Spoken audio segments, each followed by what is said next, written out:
அனைவருக்கும் வணக்கம். ZE5 தற்போது வெளியாகியிருக்கும் வேடுவன் வெப்சீரிஸின் விமர்சனத்தை கதைச் சுருக்கம். சினிமாவில் பெரிய வெற்றி கிடைக்காமல் இருக்கும் நடிகர் சூரஜ் என்கவுண்டர் ஸ்பெஷலிஸ்ட் அருண்மொழிவர்மன் பயோபிக்கில் நடிக்க ஒப்புக்கொள்கிறார்.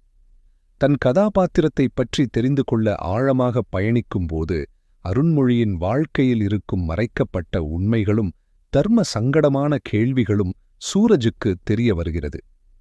இறுதியில் என்ன நடந்தது, அந்த உண்மை என்ன என்பதே இந்தத் தொடர்.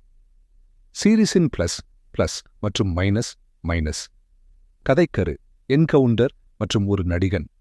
ஒரு போலீஸ் அதிகாரியின் வாழ்க்கையை ஆராய்வது என்ற வித்தியாசமான கருவுடன் சீரிஸ் தொடங்குகிறது. பல இடங்களில் விறுவிறுப்பாகவும் எதிர்பாராத திருப்பங்களுடனும் கதை செல்கிறது.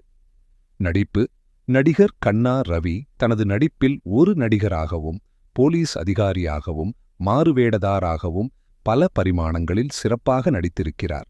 மற்ற துணை நடிகர்களும் கதைக்குத் தேவையான பங்களிப்பைச் செய்துள்ளனர்.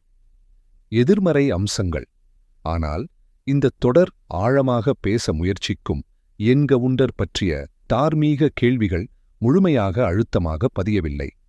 சில விமர்சனங்களின்படி கதை அவசரமாகச் செல்வது போலவும் சில இடங்களில் தேவையில்லாத காட்சிகளும் இருப்பதாக கூறப்படுகிறது. இருப்பினும் மொத்தத்தில் இது ஒரு பரபரப்பான மினி சீரிஸாக உள்ளது.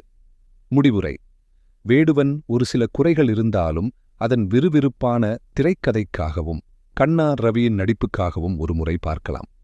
மொத்தமாக 7 எபிசோடுகள், 2 மணி நேரம் மட்டுமே நீளம் என்பதால் இந்த வார இறுதியில் பார்க்க ஏற்ற ஒரு கிரைம் த்ரில்லர் வெப் சீரிஸ்.